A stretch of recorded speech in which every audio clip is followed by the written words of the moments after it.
اپنی انگلش کو بہتر بنانا چاہتے ہیں تو نئے الفاظ سیکھنے کا ایک بہترین طریقہ یہ ہے کہ انہیں موضوعات کے حساب سے گروپس میں یاد کیا جائے۔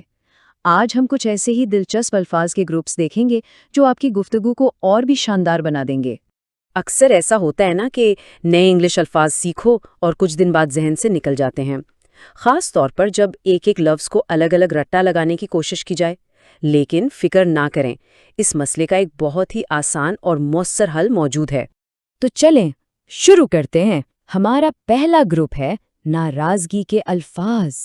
یہ وہ الفاظ ہیں جنہیں آپ تب استعمال کر سکتے ہیں جب کوئی چیز آپ کو تنگ، پریشان یا مایوس کر رہی ہو۔ تو آئیے دیکھتے ہیں 3 ایسے طاقتور الفاظ جو مشکل یا مایوس کن حالات کو بیان کرنے میں مدد دیتے ہیں۔ ان الفاظ سے آپ اپنے احساسات کا زیادہ بہتر طریقے سے اظہار کر پائیں گے۔ ہمارا پہلا لفظ ہے بیجر۔ اس کا مطلب ہے کسی کو بار بار سوالات یا مطالبات سے تنگ کرنا۔ جیسے اگر کوئی آپ سے مسلسل ایک ہی سوال پوچھے تو آپ کہہ سکتے ہیں "Stop badgering me"۔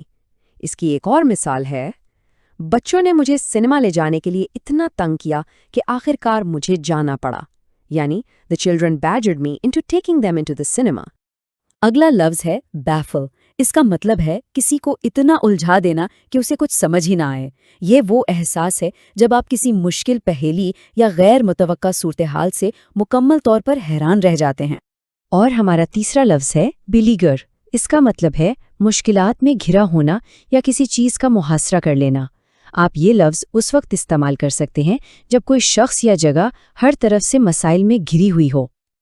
تو 3 نئے الفاظ سیکھ لیے، اب وقت ہے یہ جانچنے کا کہ آپ نے انہیں کتنی اچھی طرح سمجھا ہے۔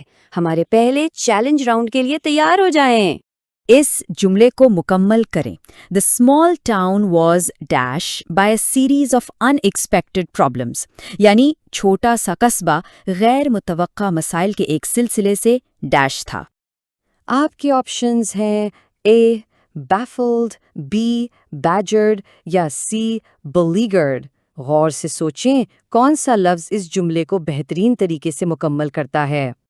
اور درست جواب ہے C beleaguered۔ اگر آپ کا جواب درست تھا تو بہت خوب۔ beleaguered یہاں بہترین انتخاب ہے کیونکہ اس کا مطلب ہے مشکلات میں گھرا ہونا، جو اس چھوٹے قصبے کی صورتحال کو ٹھیک بیان کرتا ہے۔ بہت اچھا، اب ہم اپنے دوسرے گروپ کی طرف بڑھتے ہیں جو دھوکہ دہی کے الفاظ کے بارے میں ہیں۔ اس حصے میں ہم چالاکی اور بے ایمانی سے متعلق الفاظ سیکھیں گے۔ یہاں پہلا لفظ ہے beguile۔ اس کا مطلب ہے کسی کو دھوکہ دینا، گمراہ کرنا، لیکن اکثر ایک دلکش یا خوشگوار انداز میں، جیسے کہ ایک beguiling smile یا دلکش مسکراہٹ جو آپ کو اپنی طرف مائل کر کے دھوکہ دے سکتی ہے۔ اور اگلا لفظ ہے barefaced۔ اس کا مطلب ہے بے شرم اور واضح۔ یہ اس وقت استعمال ہوتا ہے جب کوئی غلط کام کھلے عام کیا جائے، جیسے barefaced lie یعنی کھلم کھلا جھوٹ۔ تو ان دونوں الفاظ میں ایک اہم فرق ہے۔ beguile ایک ہوشیار اور دلکش دھوکہ ہے، جبکہ barefaced ایک کھلم کھلا اور بے شرم دھوکہ دہی ہے۔ ایک میں چالاکی چھپی ہوتی ہے جبکہ دوسرا سب کے سامنے ہوتا ہے۔ ٹھیک ہے، ایک اور چیلنج کا وقت ہے۔ کیا آپ دھوکے کو پہچان سکتے ہیں؟ آئیے دیکھتے ہیں۔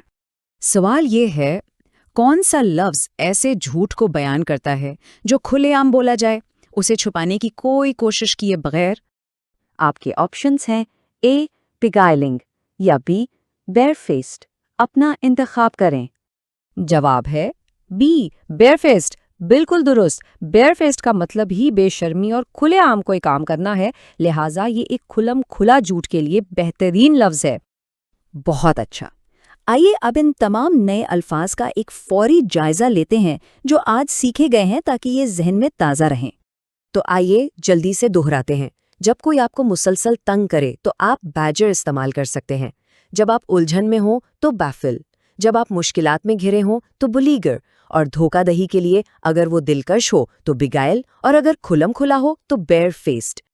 اور اب آپ کے لیے ایک سوال، ان نئے الفاظ میں سے کون سا لفظ آپ سب سے پہلے استعمال کریں گے؟ ان کو اپنی روزمرہ کی گفتگو میں شامل